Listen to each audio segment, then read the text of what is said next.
Please let me know when I've 7 minutes up. Count Corley, this has been a critical week for the Brexit process in the UK. The Government regrets the outcome of the vote in the House of Commons on the withdrawal agreement, though it was not unexpected.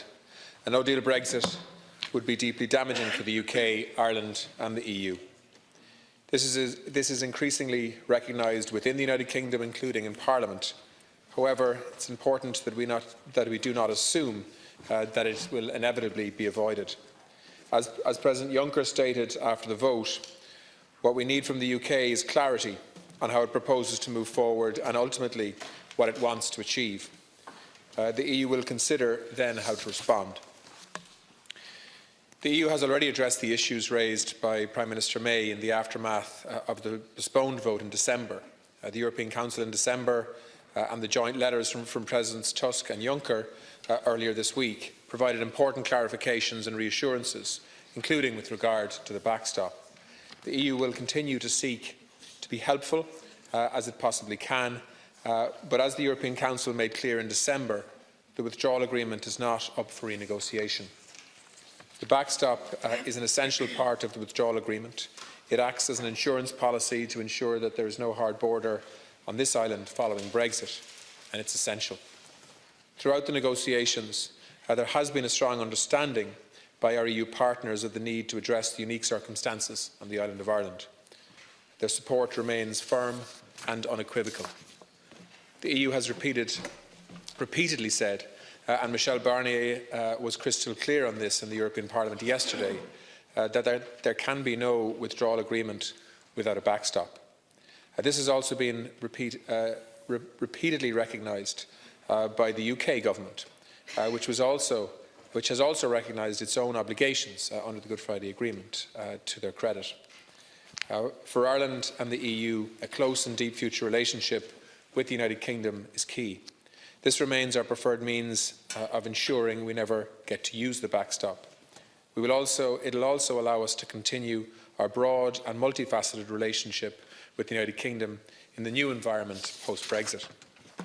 And while the withdrawal agreement is not for renegotiation, in the context of the future relationship, the EU has consistently said that if the United Kingdom chooses to shift its red lines on leaving the customs union and single market and opts for a more ambitious relationship beyond a basic free trade agreement, the EU would be happy to evolve its position too.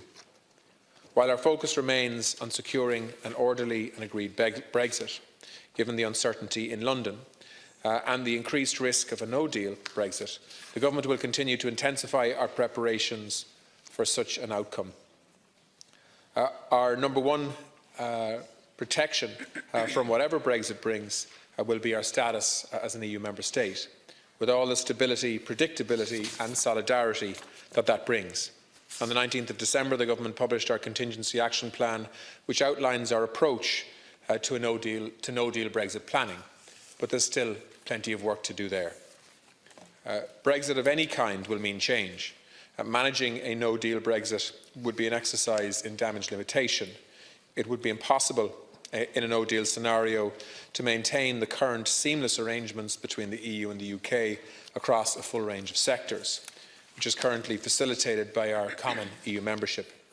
The Government has been planning for Brexit since before the EU referendum, and we have taken a number of key decisions to accelerate our Brexit preparations. These plans have been developed on a whole-of-government basis, coordinated by my department in close cooperation with the Department of Taoiseach. We outlined our approach to legislative changes required in a no-deal contingency plan on the 19th of December. Considerable work has continued to refine and develop this work.